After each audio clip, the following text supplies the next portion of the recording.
déclare ouverte cette Assemblée générale ordinaire de la Fédération française d'équitation. Comme cela est l'usage, le scrutin entièrement dématérialisé a débuté le mardi 5 novembre à 8 heures et s'est terminé aujourd'hui à 14 heures. L'Assemblée générale ordinaire 2024 doit présenter les points prévus par nos statuts. L'ordre du jour de l'Assemblée générale ordinaire est le suivant. Rapport moral, rapport financier, rapport des commissaires aux comptes, budget prévisionnel, montant des cotisations, point mandat donné au comité directeur pour emprunt, acquisition, échange et aliénation et questions diverses. Les documents soumis au vote ont été mis en ligne sur le site fédéral et sur la plateforme de vote électronique. Je remercie dès à présent tous les représentants de groupements et caisses qui ont participé à ce scrutin. La commission de surveillance des opérations de vote nous informera ultérieurement si les quorums sont atteints afin que les assemblées générales de la FFE et du CNTE puissent valablement délibérer. Dans la mesure où les quorums seraient atteints, nous proclamons les résultats de vote de cette assemblée générale à l'issue des dépouillements. Je donne la parole à Valérie Dalodier, présidente du CNTE, pour qu'elle ouvre à son tour son assemblée générale du CNTE. Bonjour à toutes et à tous. Je déclare l'Assemblée générale du Comité national de tourisme équestre ouverte. J'aurai l'occasion d'intervenir plus tard pour vous présenter les faits majeurs de cet exercice concernant le tourisme équestre.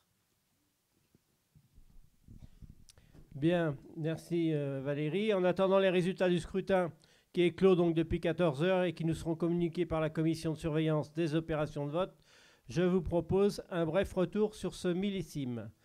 Pour atteindre son objectif de médaille en 2024, la Fédération a fait monter en puissance le dispositif de préparation exceptionnelle lancé en 2022 pour les athlètes cavaliers et chevaux et aussi, bien sûr, leurs propriétaires. La FFE y a consacré des moyens techniques, humains et financiers inédits, également soutenus par le fonds de dotation de la FFE Equiaction. Les Jeux olympiques et paralympiques 2024 nous ont offert de bons moments de sport. L'équitation française a bénéficié d'une visibilité exceptionnelle et a démontré l'excellence des sports équestres. L'équipe de France a décroché des médailles en CCE et en CSO, de bons classements en dressage et des performances inédites en paradressage. Cette réussite démontre la bonne santé de nos activités, la pertinence de nos circuits de compétition et la qualité de l'élevage français. Merci à tous ceux qui ont participé à ces moments magiques. En 2024, le Parc équestre fédéral a fêté ses 30 ans, asseyant son rôle de maison de famille des cavaliers, mais aussi de site ambassadeur de l'équitation. Les premières journées culturelles fédérales y ont été organisées en avril, avec la volonté de transmettre l'histoire et l'héritage de l'équitation aux générations futures. Dans le même esprit, le diplôme de professeur d'équitation a été remis à l'automne à de nombreux récipiendaires passeurs de notre culture équestre. La Fédération a également mené un travail de sensibilisation autour des richesses et des enjeux des activités équestres en promouvant la place du cheval dans la société. Le retour au taux de TVA à 5,5 a été décroché en janvier 2024 après plus d'une décennie de travaux acharnés auprès des institutions européennes puis nationales pour obtenir une fiscalité adaptée à nos activités. Soyez assurés que la Fédération est en vigilance permanente sur le dossier de la TVA qui reste fragile et de manière générale sur tout sujet de réglementation impactant l'équitation et nos conditions d'exercice. Merci aux élus du comité fédéral, merci aux élus des organes déconcentrés, aux bénévoles des commissions fédérales et à tous les salariés de la Fédération. Merci aux dirigeants de club, à leurs équipes dont l'énergie en fait les forces vives de l'équitation en France. Le premier point de l'ordre du jour de l'Assemblée générale concerne le rapport moral de l'exercice 24 préparé par notre secrétaire générale Marie-Laure Dequet. Merci Président. Alors bonjour à toutes et à tous. Donc un bref rappel. Tout au long de l'exercice, la Fédération a poursuivi le développement de nouveaux outils facilitant la vie quotidienne de nos clubs et confortant notre modèle d'équitation fondé sur la diversité de l'offre, tant dans le loisir que dans le sport. On a plusieurs exemples à ce titre, notamment les rencontres des 60 ans du tourisme équestre. Il y a également eu le séminaire dédié au pôle d'excellence et organisateurs de compétition, et puis le congrès fédéral poney. La fédération a organisé des temps d'échange entre pairs, toujours riches de nouvelles connaissances et de partage d'expériences. Face aux défis sportifs, environnementaux et sociétaux qui se présentent à nous, la fédération a également renforcé ses actions pour conforter la place du cheval au cœur de la société. En matière de bien-être animal, on est vraiment au cœur du sujet depuis un certain temps, de lutte et de prévention contre les violences, c'est également un sujet d'actualité, d'accompagnement des parcours de vie, d'équitation, de santé notamment. Tout ceci est rendu possible par le travail engagé des permanents de la fédération et de la direction technique nationale, aux côtés des élus de la fédération et des commissions fédérales. En cette fin d'Olympiade, au nom du comité fédéral, des femmes et des hommes impliqués à mes côtés, je tenais à les remercier. En complément de la version écrite que vous avez tous dû avoir, reprenant de façon exhaustive les actions mises en œuvre par notre fédération pour développer les activités équestres, je vous propose de découvrir les principales réalisations du millésime 2024 grâce à une vidéo qui va nous être présentée. Merci.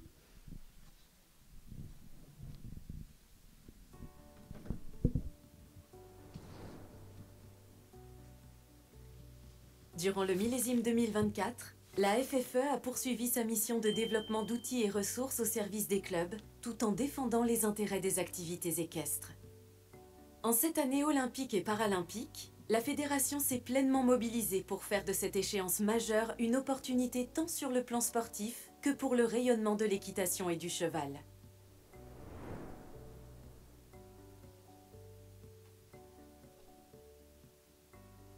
Évidemment, c'est une motivation supplémentaire que d'avoir les Jeux Olympiques à sa porte. Donc cette année, on a vraiment mis le paquet pour pouvoir préparer nos cavaliers et nos chevaux de la meilleure façon qui soit. Très heureux, gonflé à bloc sur ce moment d'annonce des sélections olympiques et paralympiques, disputer des JOP en France. Depuis 2022, la FFE a mobilisé des moyens financiers et techniques exceptionnels.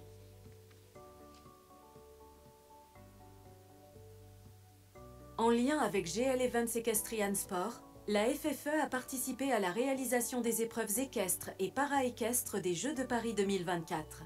Elle a soutenu la candidature de plusieurs Français pour officier lors de cette échéance exceptionnelle. Equiaction, le fonds de dotation de la FFE, a également soutenu la préparation des athlètes.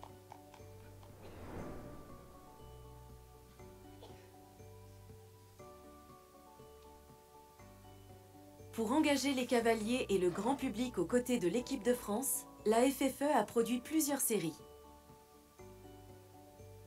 1341 clubs supporters ont affiché leur soutien à l'équipe de France.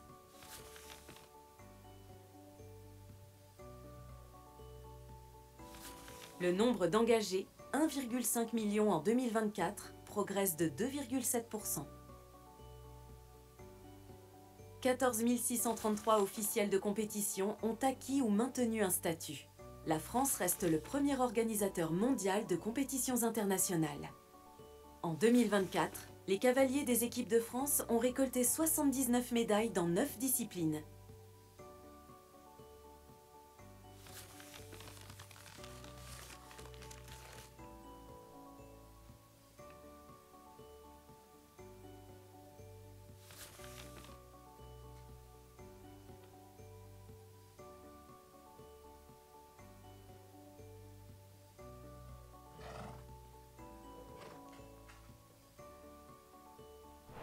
En 2024, la FFE compte 9 677 adhérents et 648 254 licenciés.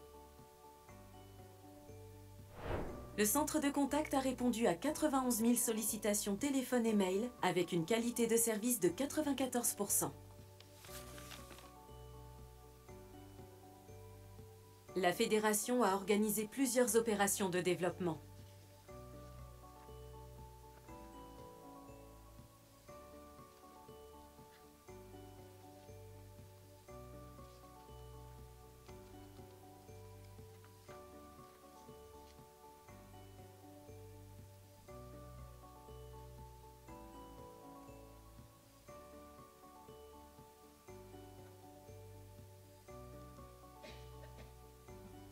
Cette année, l'opération Poney École a été lancée dès le mois de septembre. Chaque année, les clubs peuvent commander gratuitement un colis de rentrée.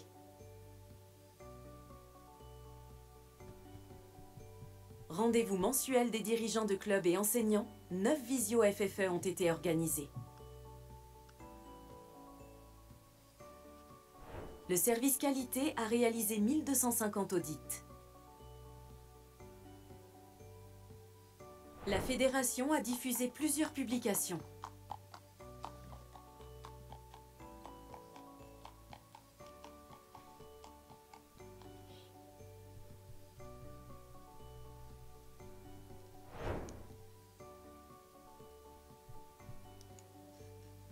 En septembre 2023, la FFE a fait appel à Denis Brognard pour 4 interviews sur les bienfaits de l'équitation.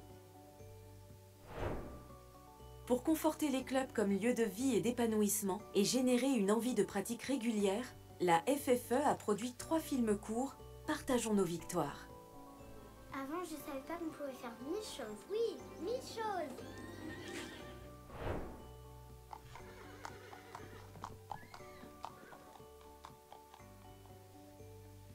La FFE CNTE a lancé l'application GeoCheval, mise en ligne sur les stores en août 2024. Pour sensibiliser les cavaliers et les autres usagers de la route, la FFE a tourné des vidéos sécurité routière.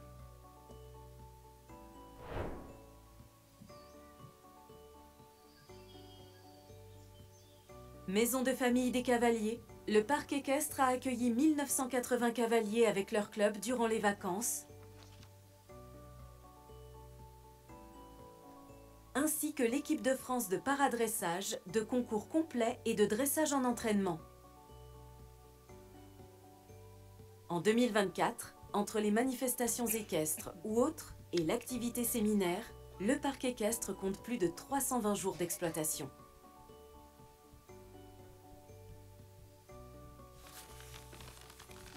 Aux côtés des autres acteurs de la filière, la FFE dialogue avec les pouvoirs publics en France et en Europe pour assurer la prise en compte des enjeux des professionnels de l'équitation. La FFE a poursuivi avec détermination ses travaux pour un retour au taux réduit de TVA. En lien avec le GHN, elle a réussi à introduire dans la loi de finances 2024 un taux de TVA de 5,5% pour les activités équestres. Cette loi a été promulguée en décembre 2023.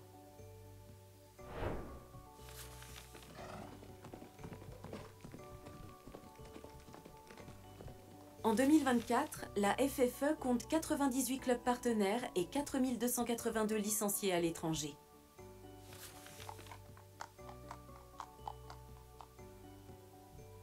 La FFE accompagne la professionnalisation et le développement des compétences des femmes et des hommes qui ont fait de l'équitation leur métier. Elle a dispensé 812 heures de formation continue au parc équestre. La 4e promotion de la formation médiateur équin a accueilli 16 stagiaires. Pour répondre aux besoins des entreprises équestres et susciter des vocations, la FFE assure la promotion des métiers de l'équitation. Elle a animé la place des métiers et de l'orientation lors d'Equitalion 2023 et a reconduit son pôle orientation-formation pendant le Generali Open de France 2024.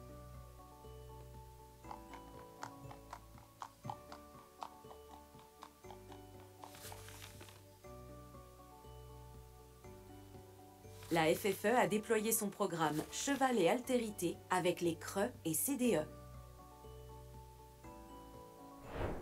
Après l'inscription de l'équitation au Vidal du Sport, la commission médicale de la FFE a contribué au magazine Équitation Santé adressé à 10 000 médecins. Un livret d'équitation santé a été intégré au colis de rentrée 2024.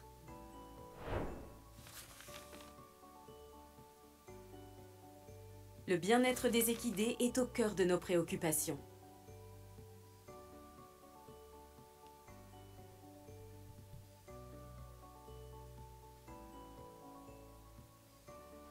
Les services de la FFE ont poursuivi le renforcement du plan de prévention et de lutte contre les violences sexistes et sexuelles.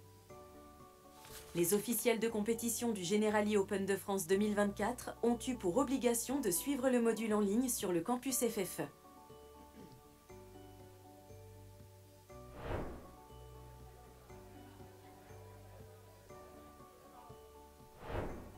la fédération a organisé 3 congrès pour échanger entre acteurs de l'équitation.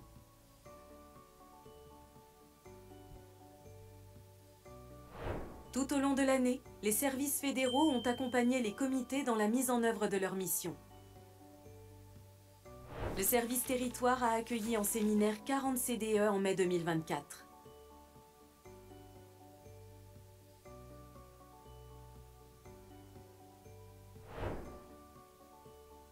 Au titre de la DFA, la FFE a reversé 4,6 millions d'euros aux comités régionaux et départementaux d'équitation. Pour déclencher des plans cheval, une fiche activités équestres est élaborée pour chaque comité.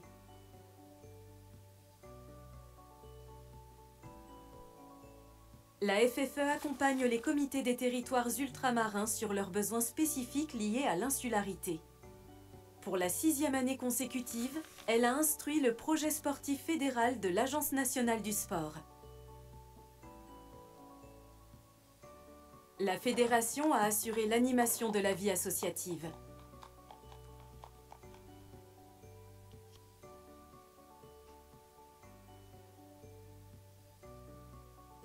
À la clôture de l'exercice au 31 août 2024, le compte de résultats de la FFE reflète l'effort en faveur des Jeux olympiques et paralympiques en France.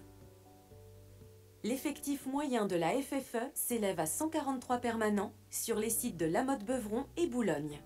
Retrouvez les actions de la Fédération pour le développement des activités équestres en ligne sur ffe.com.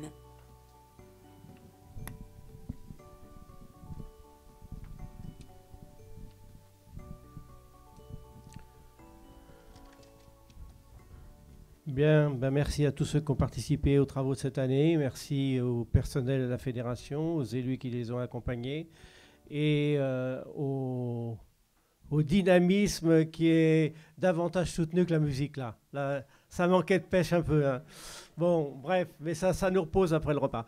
La parole à Marie-Laure. Que je vais passer à Sophie.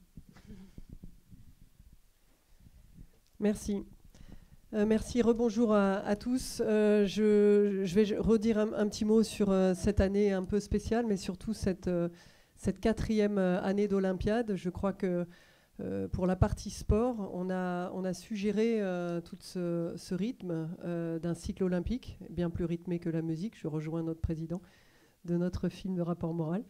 Et c'était quelque chose qu'on a fait monter crescendo, et ce sont aussi des cycles très importants pour être prêts au bon moment.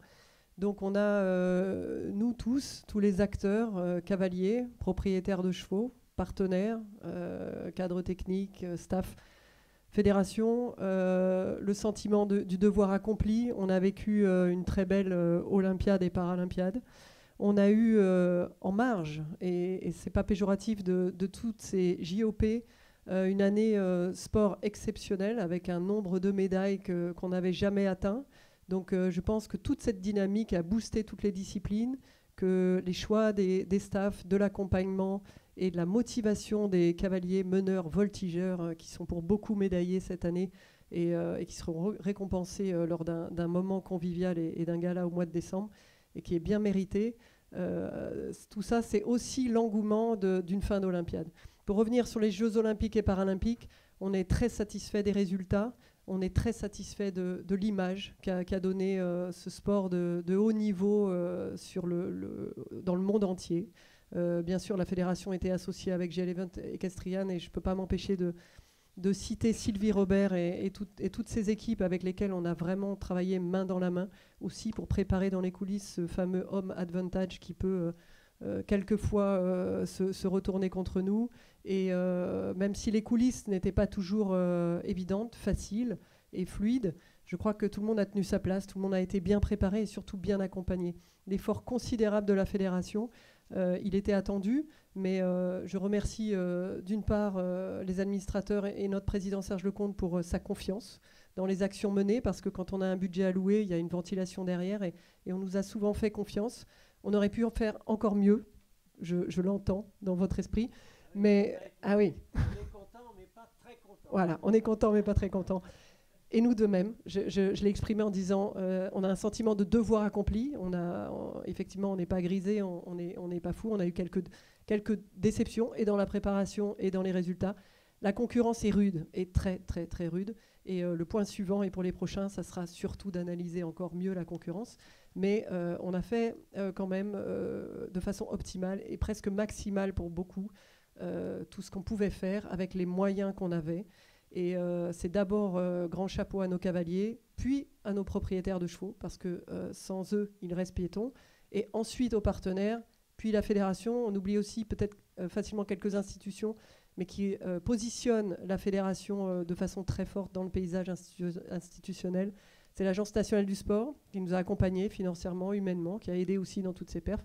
Ça veut dire aussi qu'on montre une image sérieuse de la façon dont est mené le sport de haut niveau en France, et que la France, par toutes ses médailles cette année, reste sur le podium du rang mondial équestre, et qu'on peut en être fier, et qu'on n'a qu'un seul vœu, comme vous tous aujourd'hui ici, parce qu'on est au sein d'un congrès de dirigeants et de très jeunes, c'est que ça donne envie à un maximum de piétons, d'être cavaliers, mais aussi de travailler autour et avec le cheval ou le poney. Donc merci pour tout ça. Nous, on a vécu une formidable Olympiade, je ne le résume pas à une année. Et merci pour la fluidité de nos travaux. Et quand on rencontre un petit problème à gérer, on a toujours une personne, un salarié de la fédération auprès de la direction technique, et le contraire.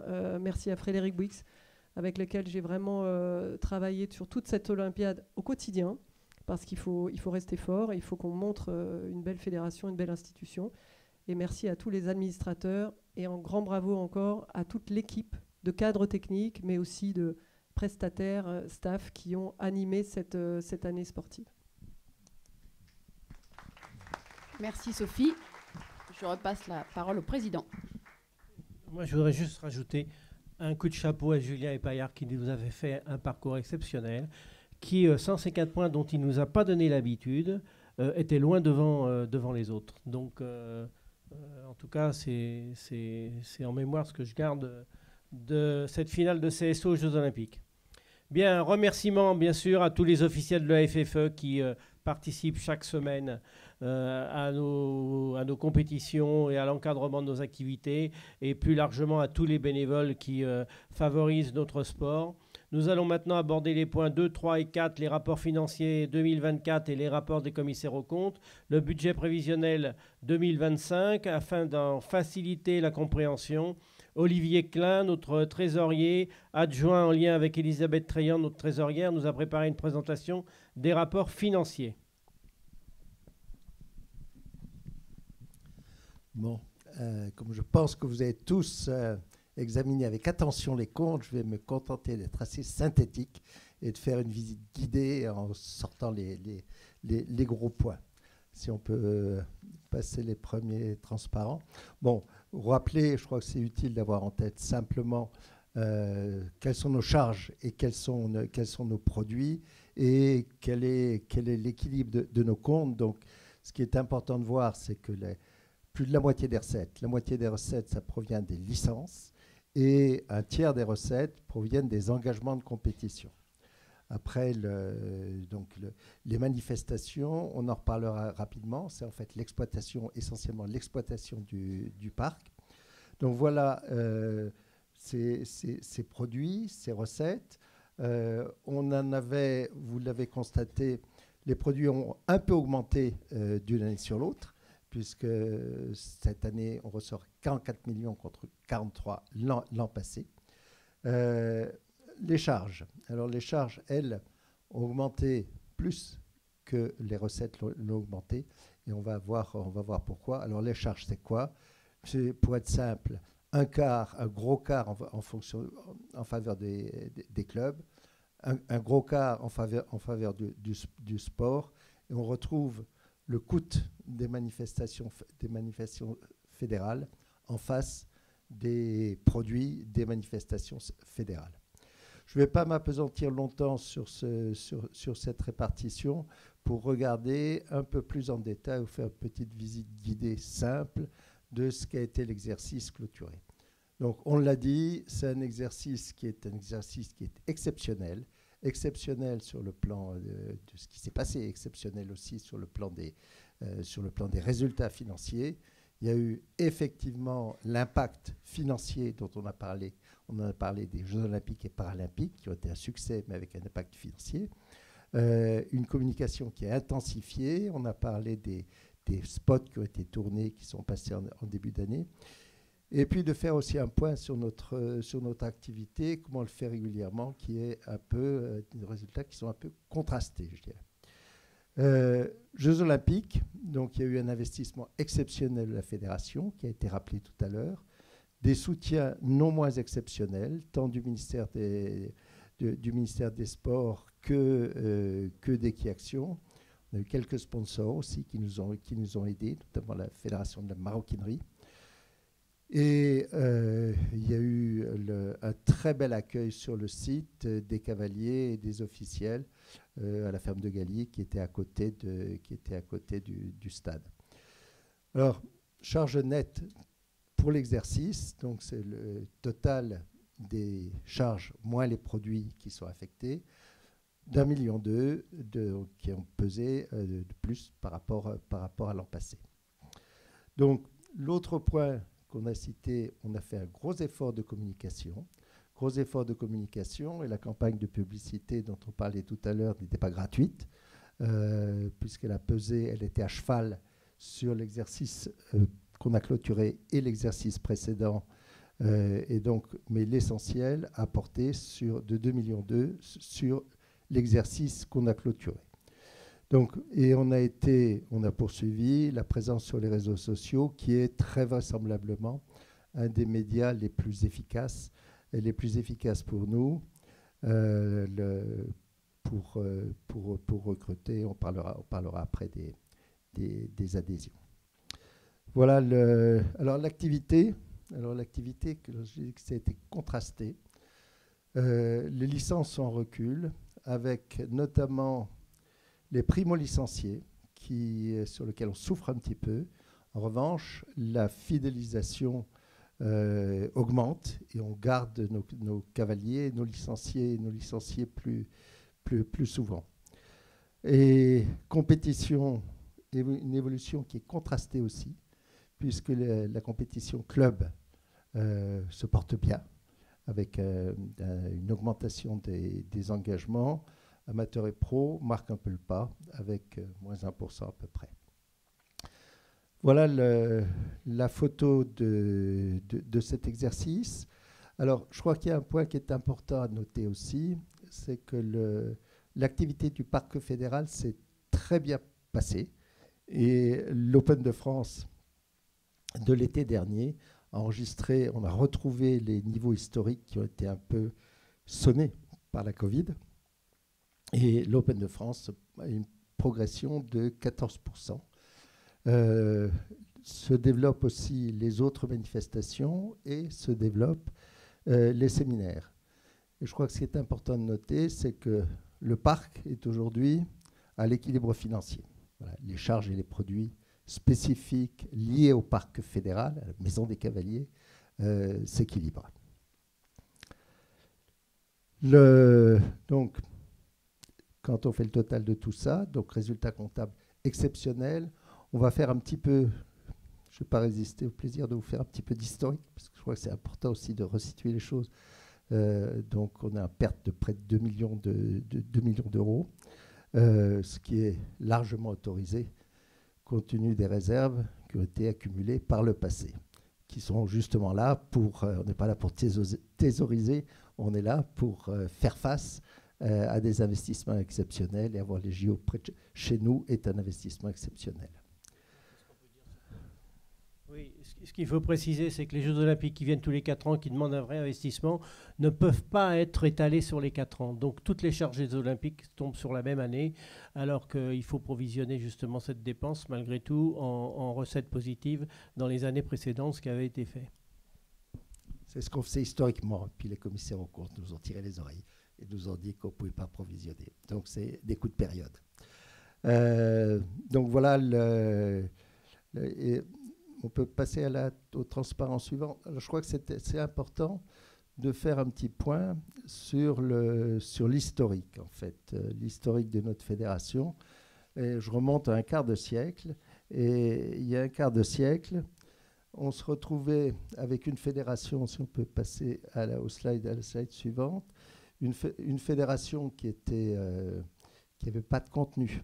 Et à côté, il y avait la DNSE, qui était historiquement la grosse délégation, mais qui n'avait pas un grand dynamisme. La DNEP, qui a pris la suite du Poney Club de France, la délégation nationale de l'équitation sur poney, qui, elle, se développait très vite, et le tourisme équestre, qui a toujours été à la fois culturellement proche du Poney Club de France, et qui restait toujours un petit peu en dehors du jeu, en étant très prudent sur l'intégration. Alors, ça, c'est la situation d'il y a 25 ans, ça fait un quart de siècle. Donc, ce qui a été décidé, si on peut passer au suivant, on a décidé en 99 de fusionner tout ça, parce que je disais tout à l'heure que le tourisme équestre est resté un petit peu en dehors du jeu. Il est toujours un petit peu en dehors du jeu, prudemment, mais très intégré en termes de fonctionnement. Et donc, il y a eu un apport financier de la DNSE en 2000 et la DNEP en 2001. Ce n'est pas que la DNEP traînait les pieds, mais il y avait des accords, des négociations avec l'État et les services de l'État pour reprendre le parc fédéral qui était signé au nom du Poney Club de France. C'était plus simple de ne pas changer. Et ce qui est important, c'est que la date de clôture a été changée. Alors, ça pourrait être un point technique, mais c'est un point qui est assez symbolique, parce que la DNSE fonctionnait en année civile, qui est cohérente avec les compétitions équestres et qui est cohérente avec les subventions reçues. L'année civile, l'année clôturée au 31 août est cohérent avec les rythmes scolaires. Voilà, donc je pense que c'est plus qu'une décision technique, c'est une décision symbolique. Alors, quelques chiffres sur cet historique. Donc, la fédération se rapproche de la DNSE. Alors, je vous donne un chiffre sur la situation nette. La situation nette, c'est quoi? Ce sont les fonds propres, c'est-à-dire la totalité des actifs moins les dettes. Donc, l'ensemble FFE plus DNSE était négatif. Négatif en tenant en compte quelques provisions pour restructuration, mais il n'y avait rien. Il n'y avait rien. La Fédé et la DNSE n'étaient pas propriétaires de leurs murs, étaient locataires d'un superbe bureau qui a dû être le siège de campagne de Jacques Chirac, avenue d'Iéna. Donc après, la DNEP a rejoint une fois que les papiers étaient signés. Elle a porté dans son escarcelle l'embryon de ce qu'est le parc fédéral aujourd'hui, sur lequel il y avait déjà quelques investissements. Et on partait alors d'une situation nette de plus de 3 millions d'euros. On verra où on en est aujourd'hui, avec 432 000 licenciés. Je crois que ça, c'était la situation il y a un quart de siècle, quand l'équipe qui est en place a pris les rênes, pour être simple. Bon, vous retrouvez ici, j'ai essayé de lisser l'impact de la Covid. Donc l'évolution des licences pratiquants, vous voyez qu'il y a une évolution qui est une croissance forte, constante, de 430 000 licenciés à 700 000 licenciés, et puis un tassement de cette croissance à 650 000 licenciés depuis 2011. Donc on est arrivé aujourd'hui à une situation où il faut gérer une situation étale. Quelques courbes après. Oui, on a parlé des licences de compétition. J'aurais préféré qu'on parle des engagements de compétition. On va passer très vite sur les engagements de compétition qui ont compensé un petit peu cette perte de licenciés. Et voilà le graphique de la situation nette, c'est-à-dire de la richesse de votre fédération. On voit qu'il y a eu cette croissance, donc on est parti d'une situation zéro, où aujourd'hui on est à 40 millions d'euros à peu près. On est étal, c'est-à-dire je pense qu'on n'est pas une société qui doit rendre compte à ses actionnaires et doit montrer une croissance. On est face à notre activité avec une situation étale. Donc on a un petit peu baissé cette année. Il y a une année de la Covid où il y a un petit décrochement, mais on est une situation étale et, j'allais dire, une fédération qui n'est pas facile à gérer parce qu'on est une grosse PME avec près de 150 salariés, avec près de 50 millions de budget et une grosse PME qui a des activités très diversifiées puisqu'il y a certes la gestion du sport, la gestion des clubs, etc., qui est notre cœur de métier. Mais à côté de ça, on fait plein d'activités. On gère un restaurant, on gère des hôtels, on gère des manifestations, on gère des événements. Donc c'est une PME qui n'est pas très facile à gérer. Je vais en profiter pour... oui, Serge, tu vas intervenir. Il faut juste préciser que quand on ne gérait pas ça, de toute façon, on les payait quand même. Hein, parce qu'on allait quand même au restaurant et on allait quand même à l'hôtel. Donc ça vient aussi sur une volonté permanente de vouloir internaliser toutes les dépenses importantes de la fédération. Et de les gérer. Je dois en profiter peut-être pour faire un petit coup de chapeau à Fred et à son équipe, parce que c'est pas facile de gérer quelque chose d'aussi diversifié, d'aussi varié, dont Serge dit avec raison que en intégrant ces activités, ça permet, avec une croissance faible ou une croissance nulle, de continuer à avoir des résultats équilibrés. Et ce point que je n'ai pas assez souligné, on peut peut-être tourner la page. Oui. Point que je n'ai pas assez souligné peut-être, c'est qu'on n'a pas touché les tarifs des licences en un quart de siècle. Un quart de siècle, c'était 40% d'inflation, c'est-à-dire qu'un club moyen qui fait un chèque au titre des licences de 5 000 €, mettons, si on avait suivi l'inflation, le chèque de 5 000 € serait un chèque de 7 000 € aujourd'hui, ce qui fait une différence. Donc, on a travaillé vraiment en francs constants, sans tenir compte de l'inflation. Donc aujourd'hui, on a vu l'évolution de notre bilan, donc des fonds associatifs qui sont de 43 millions d'euros. Et si on regarde notre bilan, donc notre actif, ce qu'on a, c'est quoi? Un actif immobilisé net. L'actif immobilisé net, c'est essentiellement cet endroit où vous êtes aujourd'hui. L'actif circulant, c'est-à-dire des comptes clients, pour 4 millions d'euros, du cash, pour 16 millions d'euros, et quelques dettes à court terme pour 13 millions d'euros. Donc on a un bilan qui est particulièrement solide. Vous êtes, pour beaucoup d'entre vous, des chefs d'entreprise. Un banquier regarde quoi? Il regarde le fonds de roulement, c'est-à-dire si l'actif net est couvert par les fonds propres et par les dettes à court terme, les dettes à long terme. On n'a pas de dette et on couvre par les seuls fonds propres la totalité de l'actif immobilisé. Et puis on a la chance d'avoir ce que votre banquier appelle un besoin en fonds de roulement négatif, c'est-à-dire qu'on commence à rentrer l'argent avant de le dépenser. Ce qu'on voit sur notre bilan en fin d'année. Voilà les points que je voulais faire ressortir. Donc, notre fédération est solide, elle est indépendante. On a pris une situation où la fédération était très dépendante des subventions. Avec ce prélèvement à minima sur les clubs, c'est 40% d'économie par rapport au prix des licences. Voilà le point financier que je voulais faire. Je me suis dit que je terminerai mon mandat à faire un rapport financier sans chiffres. Il y a quelques chiffres quand même, mais voilà. Donc, une fédération solide et indépendante qui est propriétaire de ses murs et propriétaire de votre parc équestre, qui est la maison des clubs et des cavaliers. Et donc, prêt pour l'avenir.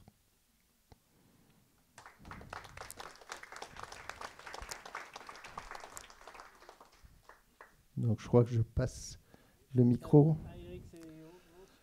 à Eric Seyos. Alors peut-être deux mots d'introduction, parce que BMA est notre commissaire aux comptes depuis ce quart de siècle, et je crois nous a maintenant un rôle son rôle institutionnel, mais nous a beaucoup aidé, notamment dans le temps, à structurer la croissance et à sécuriser notre sortie de résultats, etc. Voilà. Eric, à vous. Merci beaucoup. Merci. J'espère que vous m'entendez, oui. Merci, mesdames et messieurs, en tant que commissaire aux comptes de votre fédération et en conformité avec nos obligations légales, je vais vous rendre compte de notre mission effectuée au cours de l'exercice écoulé. Comme vous le savez, cette mission porte d'une part sur l'audit des comptes de la fédération arrêté au 31 août 2024, ainsi que sur l'organisation et le contrôle interne qui concourent à l'établissement de ces comptes. C'est ce qui est retranscrit, ce premier volet, c'est ce qui est retranscrit dans le premier rapport qui vous a été mis à votre disposition.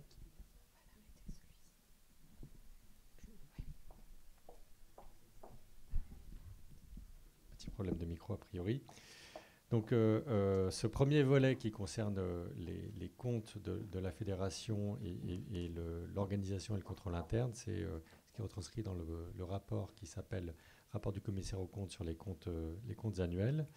Et le deuxième volet de notre mission, c'est celui qui porte sur le respect des obligations légales relatives aux conventions réglementées. C'est le deuxième rapport qui a été mis à votre disposition.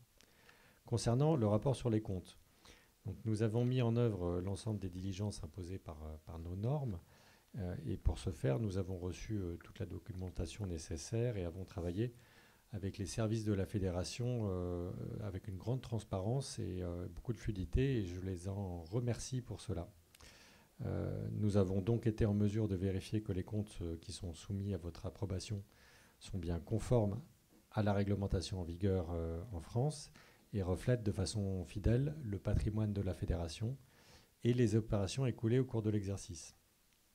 Concernant les travaux mis en œuvre chaque année sur un process opérationnel particulier et une zone de contrôle interne, nous avons cette année examiné avec une attention particulière les process et opérations croisées avec Equiaction et également toutes les modalités du contrat d'excellence sportive.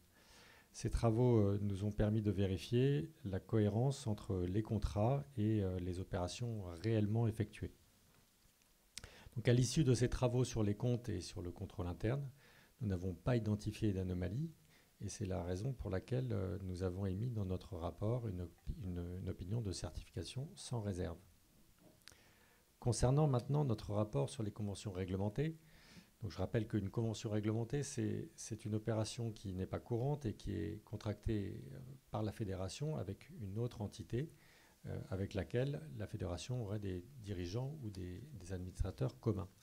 Et notre rôle, en tant que commissaire aux comptes, c'est de retranscrire dans notre rapport les conventions approuvées au cours de l'exercice et que nous avons validées.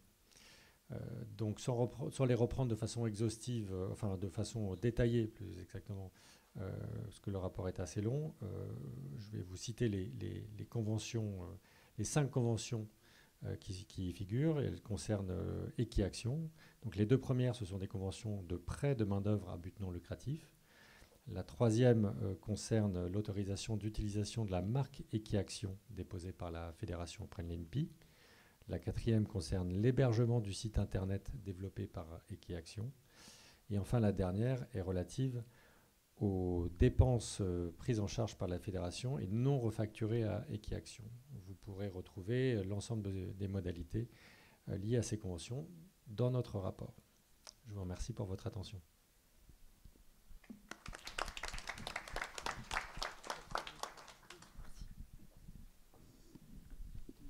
Merci, monsieur le commissaire aux comptes. Alors, juste un petit mot pour résumer rapidement. D'abord, un grand merci à Olivier qui m'a accompagné depuis, et qui a accompagné le comité depuis les années 83-4 comme trésorier. Et puis, dernièrement, comme trésorier adjoint, où il a assuré un peu le relais avec notre ami. Je dois dire que quand on a repris les caisses, ils étaient vides. Là, aujourd'hui, ils sont bien pleines. Donc, j'espère que les prochains en feront bon usage. Il n'y avait pas de patrimoine. Aujourd'hui, il y a un vrai patrimoine. Et puis, cerise sur le gâteau, on n'a pas augmenté les tarifs depuis 1987. Hein. Imaginez-vous que tout soit comme ça. Les tarifs de la licence en particulier ont même baissé lorsqu'il y a eu la transition. Pour certaines, ont baissé lorsqu'il y a eu la transition pour faire les arrondis entre le franc et l'euro. Donc ça ne pourra pas durer. Hein. Il faut bien en être conscient parce que on a fonctionné sur la croissance. Ça nous a permis de maintenir les prix. Mais aujourd'hui, la croissance, elle stagne depuis déjà 2 ans. Donc à un moment donné, il faudra bien se remettre en route.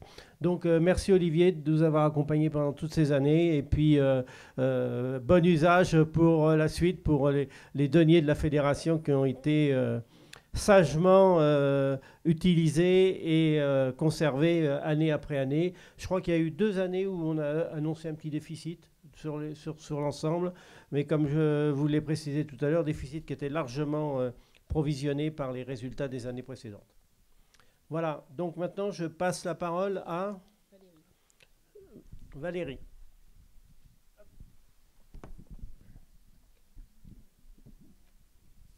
Merci Serge. Comme cela est le cas depuis de nombreuses années maintenant, le scrutin de l'AG du CNTE a été organisé concomitamment à celui de la FFE. L'ordre du jour de cette assemblée comporte 4 points. Premièrement, rapport moral Equitus 2024. Deuxièmement, rapport financier Equitus 2024. Troisièmement, budget prévisionnel 2025. Quatrièmement, questions diverses. En complément du rapport moral de la FFE qui vous a été présenté sous forme d'une vidéo, vous avez pu prendre connaissance des actions conduites spécifiquement pour les activités de tourisme équestre et plus largement d'itinérance à cheval. Avec les 5 élus du Comité national de tourisme équestre qui m'accompagnent, nous souhaitons revenir sur 3 d'entre elles qui ont marqué ce millésime, chacune contribuant au développement de nos activités. Vie associative. En 2023, la FFE-CNTE a célébré les 60 ans du tourisme équestre français. La genèse du mouvement du tourisme équestre a été retracée dans 4 cahiers centraux de notre trimestriel L'Estafette et un numéro spécial 60 ans a été publié. En clôture de cette année anniversaire, la FFE-CNTE a organisé les 8-9 décembre 2023 les rencontres des 60 ans du tourisme équestre, ici, au Parc Fédéral, maison de famille des cavaliers. À cette occasion, la médaille d'honneur du CNTE a été remise à 17 récipiendaires pour les remercier pour leur engagement au service du développement du tourisme équestre. Un travail d'archives se poursuit pour nourrir la mémoire du tourisme équestre pour les générations futures. Point itinérance. Durant l'été, la FFE-CNTE a mis en ligne sur les stores l'application GeoCheval très attendue. Reprenant l'ADN qualité des itinéraires de la carte web GeoCheval, l'application propose des fonctionnalités telles que la recherche par filtre, l'enregistrement de nouveaux itinéraires et points d'intérêt, la notification d'un proche de sa sortie, etc. Comme la carte web, l'application GeoCheval est déclinée en 2 versions. Classique, accessible au grand public, et Premium, en avantage licence, permettant d'activer des fonctionnalités supplémentaires comme l'accès au fonds de carte IGN. L'objectif est de développer la pratique pour tous et de promouvoir l'action et les outils de la fédération, en particulier auprès des cavaliers individuels. Développement. Lancé post-Covid pour promouvoir la richesse des activités de pleine nature auprès du grand public, mais également au sein de notre famille équestre, la 3e édition de la Journée de la randonnée équestre, le 19 mai 2024, a connu une augmentation des établissements équestres participants,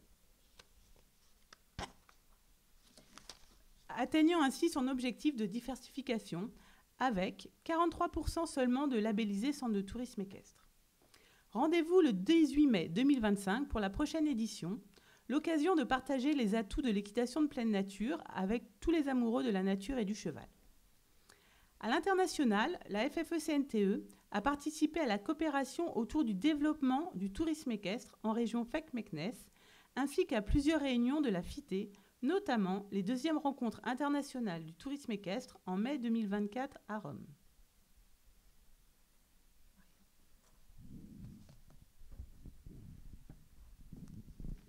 Merci Valérie. On va peut-être passer la parole au président pour aborder un point. Non, mais on a oublié le budget prévisionnel rapidement. Bon, c'est très rapide, hein, ça a été construit de façon, d'ailleurs, quand j'ai préparé Transparent, de façon un peu attentiste, pensant qu'il y aurait un peu de suspense pour les élections à venir, en se disant que le président pourrait le retoucher. Mais donc c'est un budget à l'équilibre, en étant prudent dans les hypothèses, et puis peu de choses à dire. Vous avez eu tous le document budgétaire. Rapidement, pour expliquer les différents points à l'ordre du jour soumis au vote, le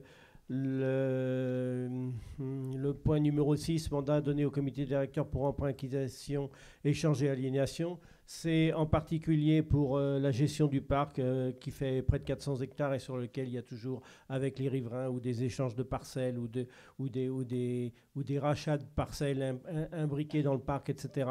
Donc c'est un point qui est régulièrement soumis au vote pour donner la possibilité au comité fédéral de pouvoir faire face à ces opportunités ou à ces obligations en fonction de ce qui se présente. On avait un autre point, intervention, les tarifs. Les tarifs vont être aussi soumis au vote, mais ils sont identiques pour l'année 2026. Donc du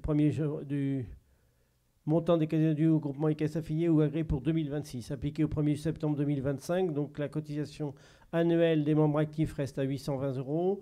Le parc équestre, rapidement, les projets du parc équestre, il reste 2 gros chantiers à faire.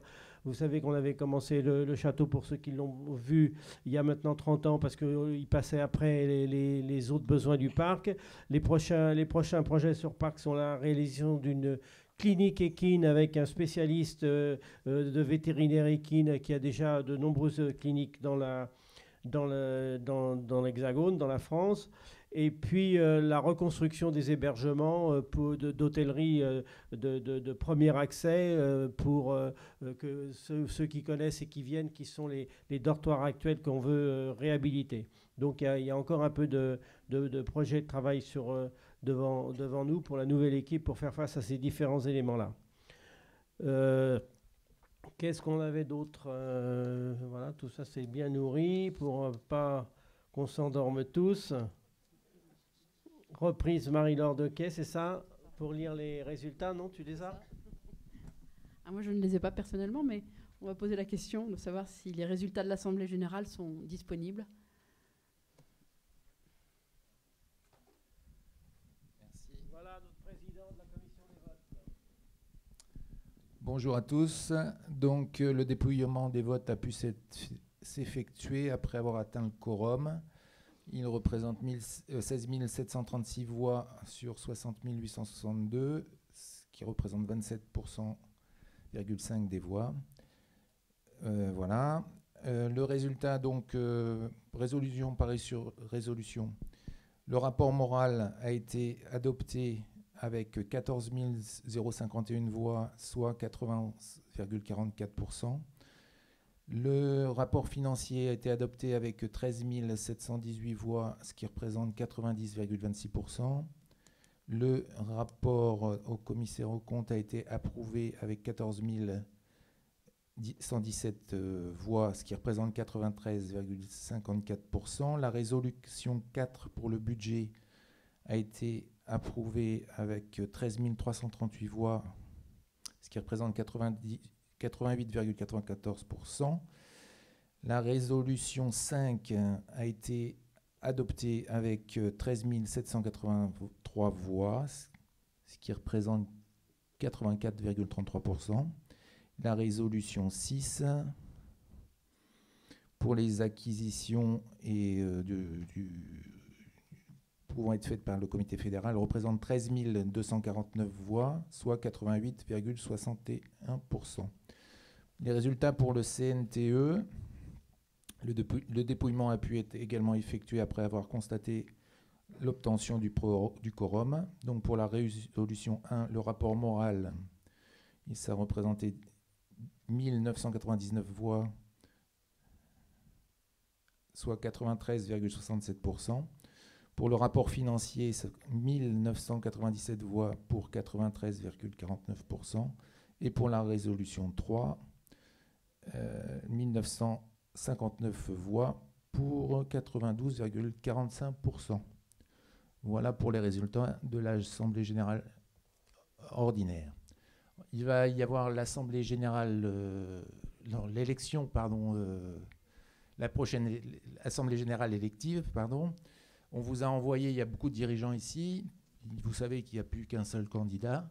Donc la commission de surveillance des opérations de vote a souhaité ouvrir un petit peu le débat et donc proposer de répondre à des questions. On vous a envoyé un mail. Donc vous pouvez répondre à des questions par mail. Elles seront proposées aux futurs candidats et il répondra par une vidéo captée. Voilà. Et ça, vous pouvez le faire jusqu'à samedi 21h. Ce samedi 21h. Et la captation aura lieu mardi prochain. Et le futur candidat répondra aux questions par vidéo. Et ça sera diffusé sur les réseaux de la fédération.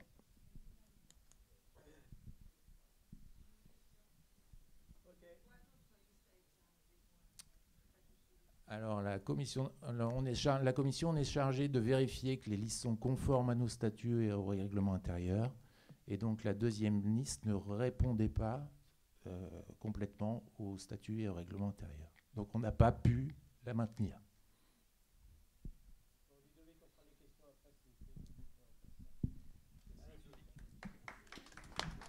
Bien, un grand merci à Ludovic Keinec qui préside la commission des votes depuis déjà plusieurs mandats. Ce n'est pas un travail facile, c'est souvent une personne mise en cause parce que quand ça ne plaît pas les résultats, bah, c'est après lui qu'on en veut au premier chef. Donc merci Ludovic en tout cas pour la rigueur que vous apportez à votre tâche entièrement bénévole. Merci à vous. Bon, ben, je déclare... Nous passons maintenant, aucune question écrite n'a été reçue conformément à l'article 5D du règlement intérieur de la FFE. Nous allons pouvoir clôturer cette Assemblée générale 2024. Je déclare l'Assemblée générale 2024 de la FFE clôturée et laisse la parole à Valérie Dallier pour qu'elle clôture à son tour l'Assemblée générale du CNTE. Je voudrais juste poursuivre pour remercier la confiance que m'a accordée pendant de nombreuses années tous les dirigeants de club pour pouvoir piloter notre fédération. On espère qu'on l'a fait avancer d'un vrai bond pour rentrer dans notre modernité et nous sommes tous heureux de voir de nouvelles équipes prendre le relais et de poursuivre le travail qui a été engagé à la fois sur l'indépendance de la fédération, sur son pragmatisme et sur le fait d'avoir, j'espère, dans l'avenir, des élus qui ne fassent pas des promesses inutiles ou des promesses racoleuses, mais qui vous mettent vraiment tous face aux réalités et face à la vérité, à la véracité de notre quotidien.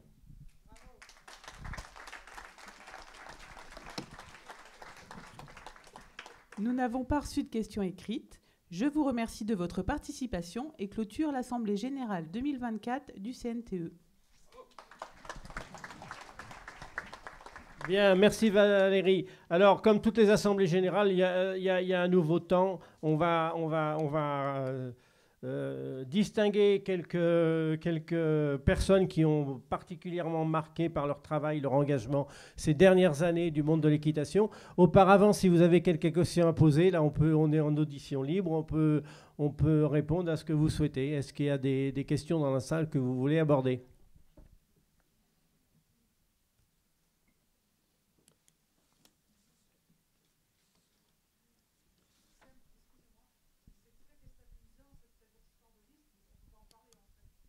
C'est pas en parler, c'est que les choses ont été établies, elles répondent à un encadrement juridique très précis et si on déroge à la conduite juridique du dossier, c'est la remise en cause des élections et comme mon mandat sera terminé, la mise sous tutelle de la fédération aussitôt. Donc, la commission des votes en particulier a l'obligation d'être très rigoureuse et de respecter strictement les statuts et le règlement intérieur de la fédération.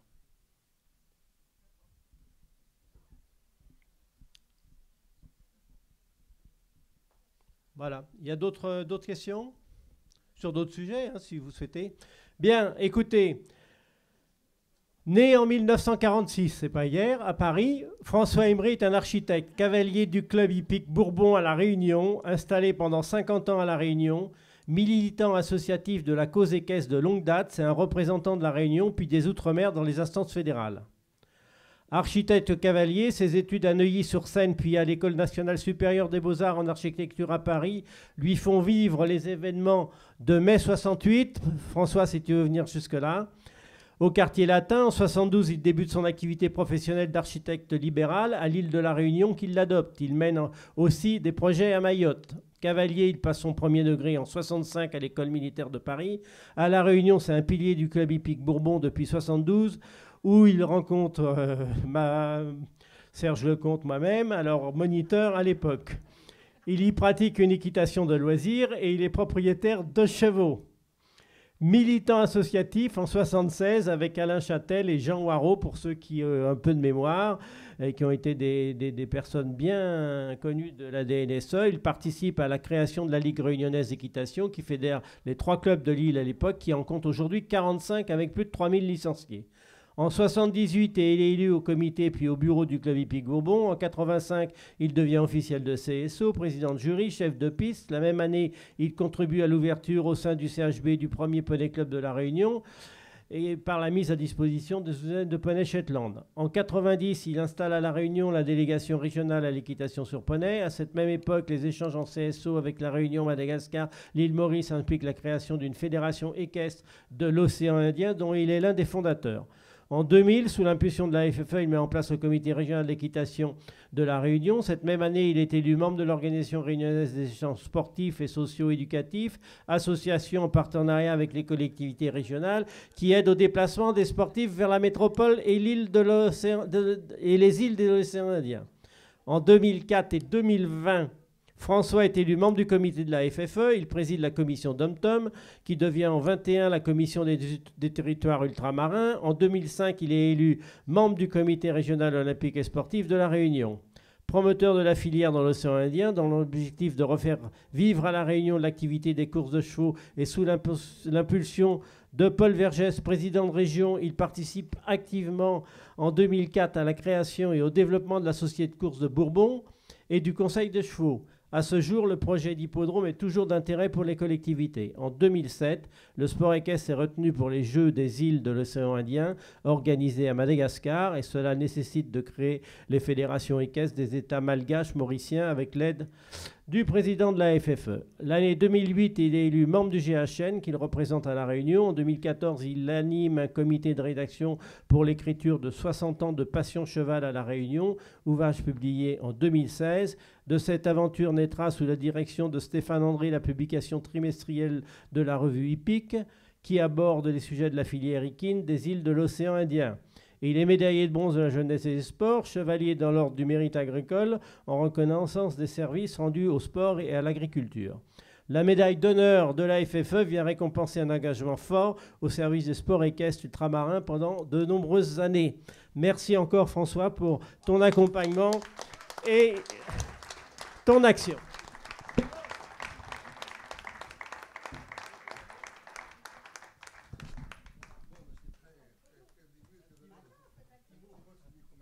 Bon, bah, écoutez, oui, en quelques mots, le président a raconté un demi-siècle à La Réunion. Alors, pour la petite histoire, parce qu'il y a 2-3 anecdotes, dans la salle se trouve un autre cavalier qui, en 73, était avec nous à La Réunion, c'est Olivier Klein, qui était venu donner un coup de main, il est là, Olivier Klein, qui était venu donner un coup de main pour faire le premier club hippique éphémère, pour ceux qui connaissent La Réunion, près du lagon et près de la mer. Et puis il y a eu aussi une autre anecdote, c'est notre ami qui animait ce matin le congrès, Axel Bourdin, qui est venu ici à La Réunion quelque temps. Les amours bleus qui vivaient à l'époque l'a ramené assez vite en métropole, mais il a passé au moins un an avec nous. Voilà. Ben, tout ce qui a été dit... Tout ce qui a été dit consacre un demi-siècle dans les îles. Oui. C'est très beau, c'est passé très vite. Voilà, merci François.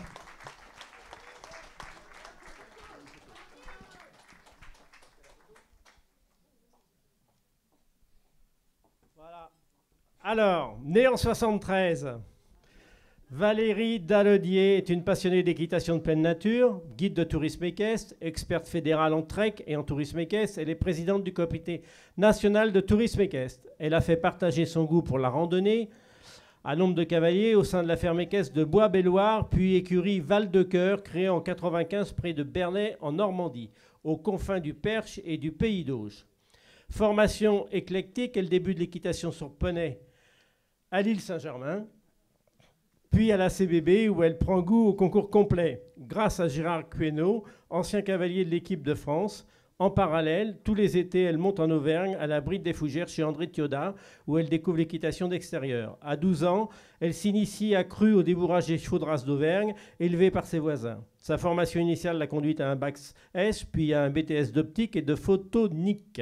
Elle arrive en Normandie où elle commence à travailler comme cavalière pendant un an chez Frédéric Fabre d'Elbos, qui tourne alors en CSI. Chef d'entreprise dynamique, à 22 ans, elle devient chef d'entreprise en créant son centre équestre où elle se différencie des autres professionnels en proposant une équitation à la fois technique et sportive et tournée vers l'équitation d'extérieur et la randonnée. Toute sa carrière, elle a continué à se former techniquement au haras de Circé avec Gaël Jouan, cavalier de Hunter. Dès le début, le bien-être animal est sa priorité. Tous ses chevaux vont dehors en troupeau. Elle élève des poneys de sport qui sont régulièrement classés en concours classique, CSO, CCE et en trek. Elle propose des projets adaptés et différents à chaque public, babies, ados, adultes, personnes en situation handicapable et jeunes en réinsertion. Elle adore la formation des jeunes chevaux et des cavaliers et elle est avant tout une compétitrice. Pilier du trek et de la pleine nature, cavalière du groupe France de Trek, organisatrice de trek jusqu'au niveau international. Elle est chef de piste nationale élite PTV et PQR, parcours d'orientation de régularité, formatrice et juge, membre de la commission fédérale Trek et à ce titre contributrice majeure de la conception du guide fédéral Trek publié en 2015 et du guide fédéral Galop pleine nature de 1 à 4. Formatrice et militante, titulaire du BPGEPS, Valérie est formatrice et jury d'accompagnateur tourisme équestre et de BPGEPS. Elle est également impliquée dans l'organisation de concours complets et de courses d'endurance. Son fils Thibaut s'est orienté vers l'attelage de haut niveau. Engagée au sein du SNTE depuis 2016, elle est devenue la première présidente en 2021. Très impliquée dans la formation des professionnels, elle a participé à la réhomologation de l'ATE. Pour elle, l'avenir, c'est l'équitation d'extérieur et la formation des professionnels est une priorité pour guider les gens en toute sécurité. Elle a participé à la création de vidéos sur la sécurité en extérieur pour les non-équitants, les cavaliers et les futurs professionnels. Sa place de femme présidente et son accessibilité ont permis de communiquer plus facilement avec les instances dirigeantes et les organes déconcentrés et de partager de bonnes pratiques au plus grand nombre. Elle a su instaurer un climat de convivialité et d'échange avec les professionnels pour travailler sur les différents projets. Elle peut s'enorgueillir d'avoir participé au projet et à l'application GeoCheval qui apporte une modernité certaine au tourisme équestre. Cet outil digital favorise l'itinérance douce avec un maillage de territoire et des hébergements en proposant des itinéraires adaptés de sécurisés qui valorisent le travail des organes déconcentrés. Cette médaille d'honneur FFE récompense une passionnée compétitrice, pédagogue et femme de cheval militante de la cause de l'équitation de pleine nature pour tous. Et je voudrais rajouter, bon, je connais un peu Valérie et je lui reconnais une qualité, c'est qu'elle est déterminée et qu'elle est travailleuse. Elle sait commencer avant l'heure et terminer quand c'est fini. Et c'est comme ça qu'on avance et qu'on réussit. Bravo à toi, Valérie.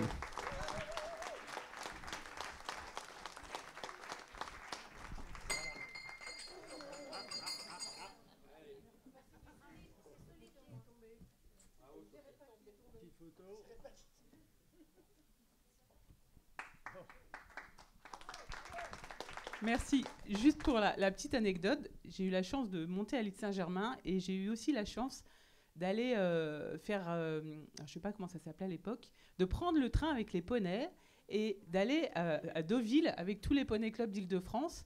Et on faisait déjà du tourisme équestre, on allait se promener, on allait sur la plage. Et donc, voilà, comme quoi le tourisme équestre, on peut l'intégrer dans tous les centres équestres, en fait. Voilà. Merci à toi. En tout cas, merci pour ta contribution au développement de l'équitation en France. Bien, j'ai gardé encore un peu de souffle.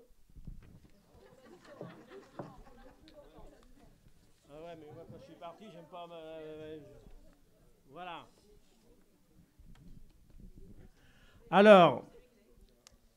Devinez qui c'est. Pilier du Poney Club de France puis du GHN.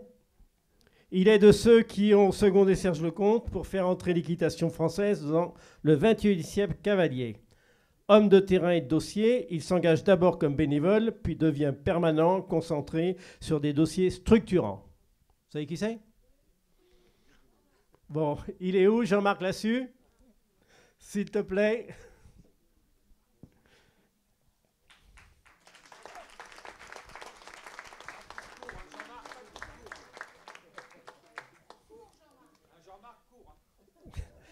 Né en 58, Jean-Marc Cavalier à Poney, dès 70, compétiteur titulaire de la carte de cavalier numéro 3 du Poney Club de France. Il fait partie à 18 ans de la première commission pédagogique du Poney Club de France qui invente la pédagogie par le jeu et le brevet d'animateur poney sous la houlette de Chantal de Valmont. Assistant social de formation, titulaire du diplôme numéro 1 du BAP. Il passe le BES1 à Saumur en 82, enseigne l'équitation à poney et coach à cheval et à poney dans les 3 disciplines olympiques.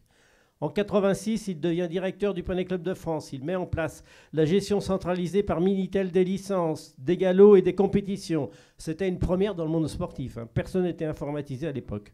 Puis devient secrétaire national et membre consultatif du bureau de la FFE lors de la fusion des délégations en 87. En 90, il quitte ses fonctions, crée les premières formations Pony Games et crée le Poney Club d'Orléans. Il est également coach en concours complet, portant au fil des années qui vont suivre ses meilleurs cavaliers sur la plus haute marche des podiums élite et as poney et pro élite à cheval. En 1994, il devient délégué général du IHN jusqu'en 2010. À ce titre, il est l'un des artisans majeurs de l'évolution institutionnelle, sociale et économique de la profession de dirigeant d'établissement équestre. Il a en particulier été porteur de l'écriture des mesures fiscales et législatives du taux réduit de TVA et du statut agricole pour les activités équestres en 2005. Et je dois rajouter qu'en 2005, si on a eu une TVA réduite, c'est grâce à Jean-Marc. C'est grâce à Jean-Marc qu'a su séduire le cabinet du ministre Lambert à l'époque et qui les a ramenés dans l'équitation parce que cette mesure avait été faite pour les courses en laissant bien gentiment l'équitation de côté. Donc il faut s'en souvenir et merci pour l'action de l'époque, mon cher Jean-Marc.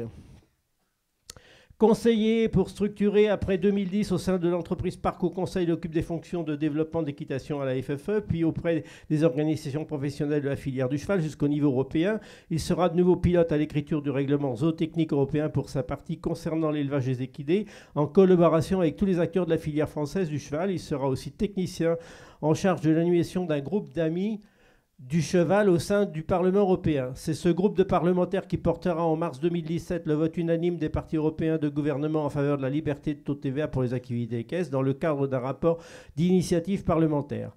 Cette unanimité a permis par la suite à la Commission européenne de proposer cette mesure fiscale avec la garantie de l'unanimité des États. Et puis il y a oublié quelque chose, je remarque aussi, tu as été le porteur de l'Euro Poney Club, qui a permis de rassembler les Poney Clubs européens à l'époque, qui a suscité des échanges linguistiques entre des jeunes cavaliers et projets qui avaient de l'avenir et qu'on a hélas abandonné parce que ça pourrait être un vrai dossier de lien entre les différents jeunes de l'Union européenne. La médaille d'honneur de la FFE récompense une vie au service du développement pédagogique et économique des Poney Clubs et plus généralement des établissements équestres en France. Merci Jean-Marc, qui fait partie quand même de ceux qui m'ont encouragé pour garder la présidence d'abord du Poney Club de France et ensuite d'aller à la fédération. Bah écoute, merci Serge, je suis extrêmement honoré de passer chez les dinosaures. Mais je le suis 2 fois.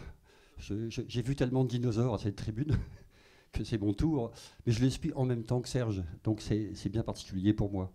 Alors je vais faire court parce que certains me l'ont demandé et vous raconter une petite histoire encore plus ancienne que celle qu'a racontée tout à l'heure Olivier sur les comptes et l'argent. Quand j'ai été embauché au Poney Club de France en 1986, on était 3 dans les bureaux et on n'avait pas un sou sur le compte. On avait plus que pas un sou, on avait une énorme dette colossale qui était de l'ordre de 2 ans de chiffre d'affaires entre guillemets de l'association. C'est à ce moment-là que Serge avait pris la présidence. Je voudrais que vous saluiez avec moi son courage. On en avait envie, sinon on ne l'aurait pas fait. Bon.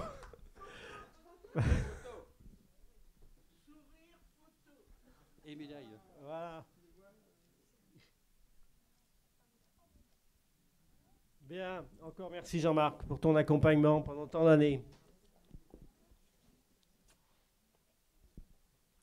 Alors, pour finir, fascinée toute petite par les poneys, elle a voulu, en créant son poney club, faire partager à d'autres enfants la joie qu'ils lui ont apportée. Elle est devenue un des piliers du Poney Club de France, puis de la fédération où elle était comme cadre technique pendant 20 ans, une des chevilles ouvrières du développement de la compétition avant de rejoindre le pôle européen du cheval au Mans aux côtés de son mari, Philippe Rossi. Emmanuel Schramm, s'il vous plaît. Née en 64, Emmanuel Schramm découvre le poney à Payon près de Nice avec Patrice Cotin dont elle devient aide-monitrice. Elle l'adopte rapidement pour la compétition à poney puis à cheval en CSO et CCE. Monitorat d'équitation en poche en 83, elle intègre la formation STAPS de Poitiers tout en enseignant au Poney Club de la Forêt de Moulières. Après son CAPES, elle passe l'instructorat à Saumur et enseigne l'EPS près de Dunkerque. Tout ça pour vous dire qu'il y a des cadres techniques qui ont quand même été sur le terrain. Hein, voilà.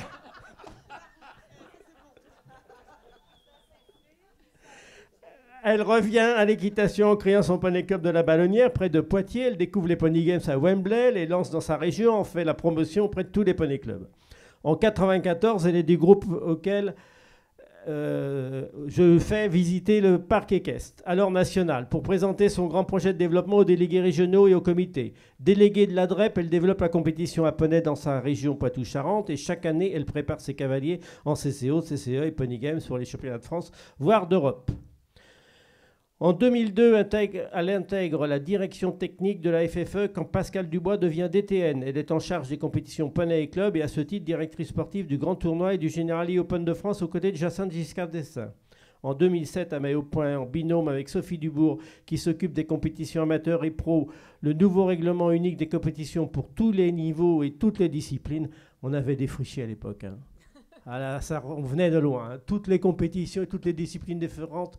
Là, on s'en rappelle presque plus, mais ils avaient tous des noms différents, des évaluations différentes, un règlement général différent. Chacun avait sa petite chapelle, donc ça a été un vrai travail de remettre tout ça au carré. Avec Daniel Lambert, qui rédigeait d'ailleurs à l'époque. Elle intègre la direction... je ne sais plus où j'en suis. En 2008 à 2022, elle supervise les productions télévisées de la FFE, notamment les séries Le Cheval, C'est trop génial, Tous à pied, Tous au pied à l'étrier et Tous à cheval. Elle participe à la conception technique de la rédaction des guides fédéraux, des galops, des disciplines et elle crée les galops poney et leurs guides. De 2013 à 2022, elle est DTN adjoint en charge du dressage de haut niveau. Ses équipes de France affichent 7 médailles, dont 5 par équipe en championnat d'Europe jeunes, 2 victoires en Coupe des Nations seniors et la qualification en équipe pour les JO à Rio en 2016 et ce Tokyo en 2020. En 2023, elle rejoint son mari Philippe Rossi pour s'occuper du pôle européen du cheval au Mans, très sensibilisée depuis longtemps aux aspects environnementaux et aux problématiques de dérèglement climatique. Elle contribue aux efforts du monde équestre pour y faire face. Merci Emmanuel. Cette médaille d'honneur FFE met en avant celle qui a très largement contribué à la modernisation d'équitation. Pionnière et enthousiaste, elle a participé à l'évolution fédérale depuis les années 80. C'est l'occasion de la remercier pour son action positive et pour le plaisir que nous avons tous eu à travailler avec elle. Et je souligne que prenez pas ça pour au premier degré, hein, au deuxième degré, mais que les meilleurs fonctionnaires vont dans le privé quand même. Hein. Merci. Ils mettent du temps quand même. Merci beaucoup, Serge. Merci. J'ai cherché plein d'anecdotes, il y en a trop, et puis ça aurait été réducteur. Je me rends compte en écoutant tout ça, j'ai eu, grâce à la fédération et grâce aux poneys, surtout les poneys, je suis notamment très contente d'être là aujourd'hui, la chance de faire plein de métiers et de faire plein de choses passionnantes et surtout de l'avoir fait avec des tas de gens incroyables, passionnants, avec qui j'ai adoré travailler. Sophie, par exemple. Daniel, avec qui on a beaucoup travaillé. Tu as parlé de Jacinthe. Et puis, il y avait tous mes collègues de la DTN et tous les gens avec qui on a travaillé dans les commissions, etc. Bon, j'ai eu beaucoup de chance, voilà. Et je me suis régalée. On s'est bien amusé. On s'est bien battu aussi. Merci beaucoup. Hein. Non, mais merci Emmanuel. C'est un grand plaisir d'avoir travaillé avec toi. En plus de ça, Emmanuel est créatif, donc ça remet sur le tapis le labeur à chaque fois à le renouveler. Merci à toi. J'avais autre chose, mais j'ai oublié. Allez. Ah, on a envie de rester encore un peu parce que quand même c'était dernière, toi aussi, non? Oui, tout à fait. Ouais. Bah, Fred, je sais que ça va être toi. Alors, je te souhaite bon courage. Et franchement, il y a des enjeux énormes. On a parlé des dernières lignes. Les enjeux sont forts, mais bon courage. Je sais que tu t'entoures super bien et continue de le faire. Voilà, merci encore et merci à vous.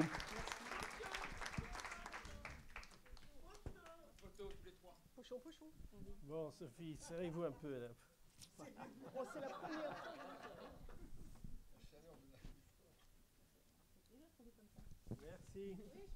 Merci. Je vais juste rajouter un petit mot. Au nom des fonctionnaires, Serge. Vous savez que je les adore. Oui.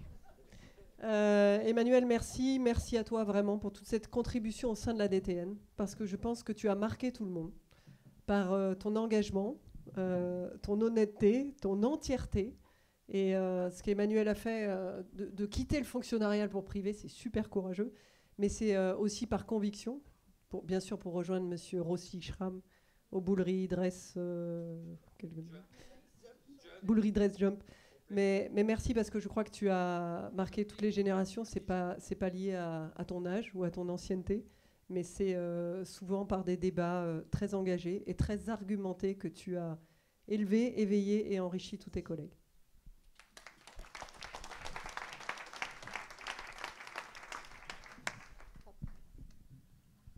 Bien, pour finir, il y a d'autres...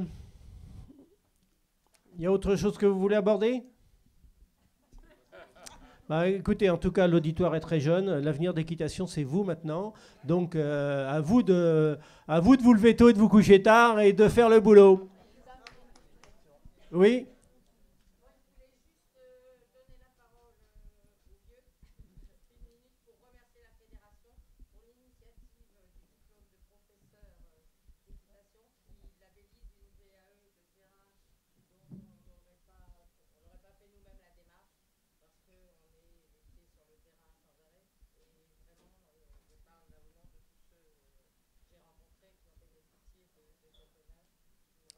Écoutez, c'est en tout cas une attention qu'on voulait porter à ceux qui avaient plus de 20 ans de métier, plus de 40 ans. Les autres, ils peuvent passer le diplôme, hein, bien sûr, ça leur est grand ouvert, ça les enrichira à tous les niveaux d'ailleurs. Et en tout cas, on voulait particulièrement distinguer, c'est eux qui ont fait l'équitation d'aujourd'hui, de ces 20 et voire 30 dernières années. Donc, c'est avec beaucoup de reconnaissance qu'on a créé ce diplôme et qu'on leur a envoyé. En tout cas, merci à eux qui ont fait l'équitation ces 30 dernières années. Merci à vous et puis bonne continuité pour ce forum. Et puis rendez-vous à la prochaine Assemblée Générale qui aura lieu courant décembre, le 19.